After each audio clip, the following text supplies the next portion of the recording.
नमस्कार दर्शकों, स्वागत है आपका एक बार फिर बंधन समाचार में। मैं हूं आपके साथ ऋचा वर्मा। हम बात करते हैं जिला बिजनौर के चांदपुर की इस वक्त की बड़ी खबर की।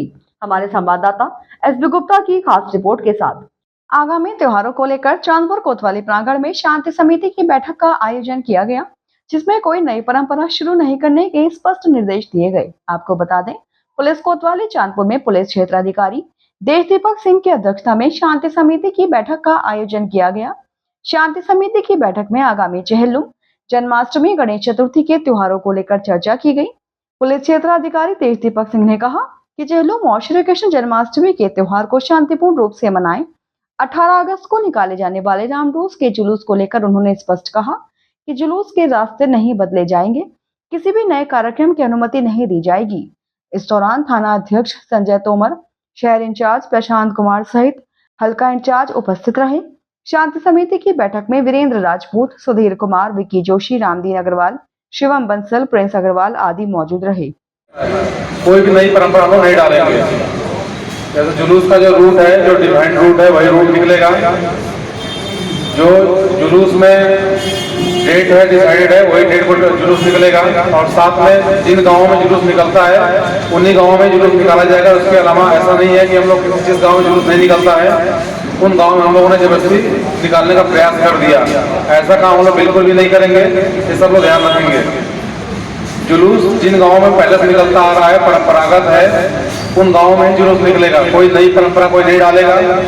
अगर जुलूस के रास्ते में कहीं कोई रुकावट है, चाहे चेहल्लुम का जुलूस हो, जन्माष्टमी का जुलूस हो या फिर गणेश चतुर्थी का जुलूस हो, कहीं कोई रास्ते में कोई रुकावट होगा, कोई बाधा आती होगी, तो आप लोग जरूर एक बार बता दीजिएगा। वैसे हम लोग सभी रूट पे घूमेंगे और जो भी समस्या होगी आपके साथ घूम करके हम निराकरण कराएंगे। लेकिन अगर आपको पहले कहीं जानकारी हो जाती है तो आप मुझे बता दीजिएगा, थाने बता दीजिएगा।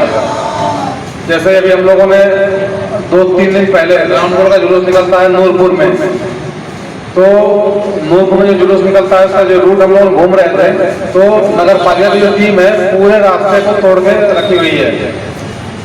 एक हफ्ते से रोड टूटा पड़ा है, तो अगर अचानक से हमको जुलूस के 2 दिन पहले हम लोग देखने जाएंगे तो रास्ता को नहीं निर्माण करा सकते। रास्ता में टूटा के टूटा रह जाएगा, फिर जुलूस का निकालने में दिक्कत आएंगी, झांकियाँ निकालने में दिक्कत आएंगी। तो अगर कहीं ऐसी कोई बात है तो आप लोग समय रहते बता दीजिएगा और हम लोग भी पहले से घूमने पर देख लेंगे कहीं की समस्या है तो उसका समय से निराकरण करा लिया जाएगा।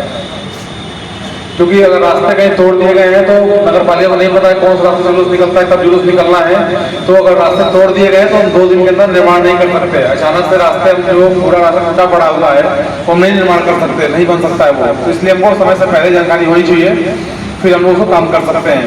ये ध्यान रखिएगा आप लोग। कहीं कोई रुकावट है, जैसे मान लीजिए जुलूस के रास्ते पे कहीं छज्जे आ गए हो, नया निर्माण हो गया हो, या फिर रास्तों में लोगों ने बेड़ियाँ डाल दिया हो, सीढ़ी चढ़ने के लिए बना दिया जाता है रास्ते पर, तो नए निर्माण होते हैं तो वो ध्यान नहीं देते हैं लोग और वो नए निर्माण में ऐसी दिक्कतें आ जाती हैं।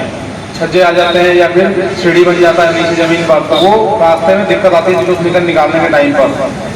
तो वो सभी चीज़ों को आप लोग देख लीजिएगा। कहीं टहनी आ जाती है तो उसको हम लोग समय से देखकर निस्तारण करा लिया जाए पहले ही।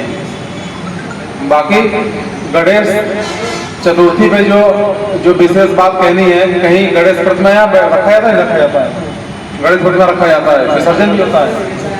तो विसर्जन के लिए आप ध्यान रखिएगा। विसर्जन का जो तरीका पहले से बताया जाता आ रहा है, हर बार बताया जाता है, इस बार हम लोग बता रहे हैं कि जो निर्धारित जगह है वहीं उसका हम डिस्प्ले करेंगे। गणेश चतुर्थी के लिए जो प्रतिमा स्थापित की जाती है उसको सबसे पहले तो थाने में का सूचना दे दीजिएगा और विसर्जन का क्या डेट है वो बता दीजिएगा, ताकि हम लोग उसकी तरफ ड्यूटी लगा सकें। और साथ में जो विसर्जन करने वाली बात है, ऐसा नहीं है कि हम लोग कहीं भी नदी में, नहर में ले जाकर विसर्जित कर दिए, ऐसा नहीं कर सकते हम लोग। ये बिल्कुल गलत है, ये अपराध की श्रेणी में आता है। तो ये थी इस वक्त की बड़ी खबर और ऐसे ही ताजा खबरों की जानकारी के लिए हमारे चैनल को सब्सक्राइब करें और देखते रहे बंधन समाचार।